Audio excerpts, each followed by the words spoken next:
কালকে যখন আমি আমার টিম বয় বুলবুল রয়েছে, একরাম রয়েছে, তাদের সঙ্গে কথা বলেছি, তারাও আমাকে এটা এনশোর করেছে, তারাও জানে তারা চ্যাম্পিয়ন হওয়ার বিশ্বাস রাখে। সো প্লেয়ারদের মধ্যে সেই বিশ্বাসটা যথেষ্ট রয়েছে। আপনি এই দলটা যদি দেখেন, গতকালকে ইভেন আজকে যখন কথা বলেছি, চ্যাম্পিয়ন হওয়ার স্বাদ নেওয়ার এক্সপিরিয়েন্স কিন্তু প্রতিটা প্লেয়ারের রয়েছে এই দলে। সেটা ওয়ার্ল্ড কাপ চ্যাম্পিয়ন হতে পারে, ডিপিএল হতে পারে, আন্ডার-19 এশিয়া কাপ হতে পারে। প্রতিটা জায়গায় চ্যাম্পিয়নশিপের যে একটা তৃপ্তি, সেটা কিন্তু সবার পাওয়ার এক্সপিরিয়েন্স রয়েছে। সো নিশ্চিতভাবেই তারা সেই চ্যাম্পিয়নশিপের তৃপ্তিটা আরেকবার পেতে চায় ডিফারেন্ট একটা জায়গায়। সো চ্যাম্পিয়ন হওয়ার জন্যই আমরা খেলবো। অ্যাজ এ কোচ হিসেবে আমার কাজ হলো সেই কাজটা এনশিওর করা যে তারা যেন চ্যাম্পিয়ন হওয়ার এনভায়রনমেন্টটা পায়। সো আমি সেই কাজটাই করার চেষ্টা করছি, এবং টেকনিক্যাল যেসব বিষয় রয়েছে, আমি স্পেশালি বলবো ট্যাকটিক্যাল, সেই কাজগুলো করার জন্য আমাদের মোস্ট এক্সপার্ট একজন ক্রিকেট বোর্ডের অ্যানালিস্ট নাসু ভাই রয়েছে, তার সঙ্গে মিলে সেই কাজগুলো সাজানোর চেষ্টা করছি। রাজিনও রয়েছে। তো সব কিছু মিলে চ্যাম্পিয়ন হওয়ার জন্য যেই বিষয়গুলো দরকার, সেই বিষয়গুলো সবই রয়েছে। বাকিটা টি-20 ক্রিকেট আপনারা জানেন যে স্পেসিফিক ওই দিনটায় মাঠে কীভাবে আমরা সেটা ডেলিভার করতে পারি, প্ল্যানিং থাকবে, এক্সিকিউশনটা ইম্পর্টেন্ট। এক্সিকিউশনের ক্ষেত্রে যদি সাকসেসফুল হতে পারি, ইনশাল্লাহ চ্যাম্পিয়ন একটা সময়ের ব্যাপার। তারা নিজেরাই আসলে কাগজে কলমে হয়তো আমাদের দলটাকে 3 নম্বরে রাখছেন, বাট আমি সবসময় বিলিভ করি কাগজে কলমে রেজাল্ট হয় না, রেজাল্ট হয় মাঠের খেলায়। এবং সেই জায়গা থেকেই কম্পিটিটিভ রাখার জন্য কাগজে কলমের 3 নম্বর দলটা কীভাবে 1 নম্বর হবে, সেই কম্পিটিশনটা যদি থাকে, নিশ্চিতভাবে বাকি দলগুলোর মতো সেটাই থাকবে।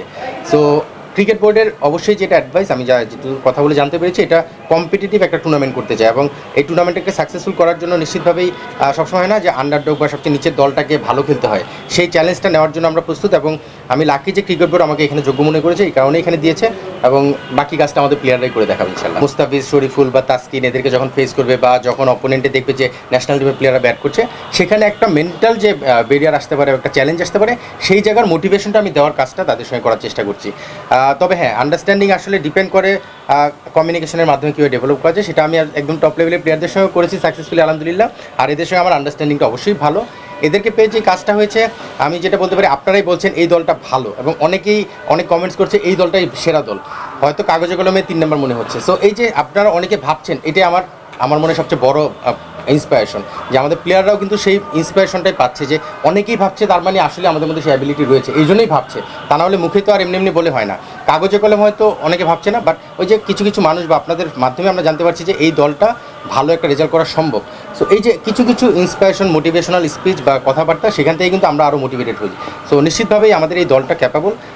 সো ইয়াং টিম অনেক সময় এক্সট্রা কিছু পাওয়ার জেনারেট করতে পারে, সেই জিনিসটা করার অপেক্ষায় আমরা। স্পেসিফিক্যালি একটু আন্ডার-19, আমি জানি না প্রশ্নটা দিয়ে, আমি স্পেসিফিকলি একটু আন্ডার-19-এর ছেলেদেরকে নিয়ে বলেন, জাস্ট একটা ওয়ার্ল্ড কাপ শেষ করে এসেছে, এখনই একটা বড় স্টেজে নামছে, তাদের জন্য কি এটা অনেক বড় অপরচুনিটি কিনা, যে একদম সঙ্গে সঙ্গে, এবং এটা অনেক হাইলাইটও হচ্ছে সারা দেশে, একটা টাইমে ডোমেস্টিক অনেক টুর্নামেন্ট এটা হয় না, বিপিএলও তারা টোটালি চান্স পায় না, এইখানে এই টুর্নামেন্টটা তাদের জন্য বিরাট বড় একটা প্ল্যাটফর্ম কিনা? আর নিশ্চিতভাবেই তাদের জন্য বড় প্ল্যাটফর্ম, এটা স্বীকার করতেই হবে। তবে একটা জিনিস দেখবেন, যেই 3 জন আন্ডার-19 থেকে এসেছে, 3 জনই কিন্তু বিপিএল খেলার এক্সপিরিয়েন্স রয়েছে। আপনি যদি দেখেন, জাওয়াদ, তামিম এবং ইমন, 3 জনই কিন্তু ঢাকা প্রিমিয়ার লিগও খেলেছে। সো একদম আমাদের বাংলাদেশের যে এলিট লেভেল, যেটা হলো ঢাকা প্রিমিয়ার লিগ, বিপিএল বা এনসিএল, প্রতিটা ফর্মেটেই বা প্রতিটা সেক্টরেই কিন্তু তারা খেলার এক্সপিরিয়েন্স রয়েছে। একদম এমন না যে তারা আন্ডার-19 খেলেছে বা ঢাকা ফার্স্ট ডিভিশন খেলে এসে গেছে। সো তাদের ওই এক্সপিরিয়েন্সটা আছে এই এলিট লেভেলে খেলারও। সো সেখান থেকে তাদের জন্য এটা একটা প্ল্যাটফর্ম নিশ্চিতভাবেই, বাট তারা কিন্তু ক্যাপাবল, সেই জন্যই তাদেরকে সিলেক্টাররা এখানে সিলেক্ট করে দিয়েছেন, এবং তারা কিন্তু প্রিভিয়াসলি এই ধরনের এনভায়রনমেন্টে খেলার এক্সপিরিয়েন্সও রয়েছে।